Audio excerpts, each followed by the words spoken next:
আমার মতন আপনাদেরও কি এরকম হয় মাঝে মাঝে? যতই ভালো রান্না হোক না কেন, খুব তৃপ্তি করে খাওয়ার পরেও শেষ পাতে মনটা একটু মিষ্টি মিষ্টি করে। একটু মিষ্টি দই, একটু মিষ্টি রসগোল্লা বা নিদেন পক্ষে একটা ক্যাডবেরির ছোট টুকরো। অনেক দিন ধরে বাজারে কাঁচা আমের সন্ধান করছি, কিন্তু এই অসময়ে আম পাওয়াটা তো একটা বিশাল বড় ভাগ্যের ব্যাপার। কিন্তু আজ আমার ভাগ্য প্রসন্ন হয়েছে। আজ আমকে আমি ব্যাগবন্দি করে নিয়ে এসেছি আমার রান্নাঘরে। একে আজকে রূপান্তরিত করব চাটনিতে।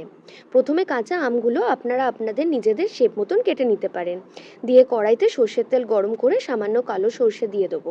যখন ফুটতে শুরু করবে তখন তাতে ওই কেটে রাখা আমগুলো দিয়ে একবার নাড়িয়ে নেবো। তারপর তাতে দিয়ে দেবো হাফ চামচ হলুদ গুঁড়ো আর নুন। দিয়ে একবার দুবার আরও ভালো করে নাড়িয়ে নেবো। তারপর পরিমাণ মতন জল দিয়ে দেবো। এখানে আমি চাটনি একটু ঝোলঝোল খেতেই পছন্দ করি। এবার আমগুলো যখন আধ সিদ্ধ হয়ে যাবে তখন তাতে দিয়ে দেবো বড় চামচের 2 চামচ চিনি। এখানে মিষ্টিটা আপনারা আপনাদের নিজেদের পছন্দ মতন দিয়ে দেবেন। তারপরে আম পুরোপুরিভাবে সিদ্ধ হয়ে গেলে এবং চাটনিটা সামান্য আঠালোভাবে চলে এলে তৈরি হয়ে গেল শেষ পাতে মনোরঞ্জন করার জন্য। আপনাদেরও কি এরকম মিষ্টি ক্রেভিং হয়? আমাকে জানাতে পারেন। দেখা হবে খুব তাড়াতাড়ি।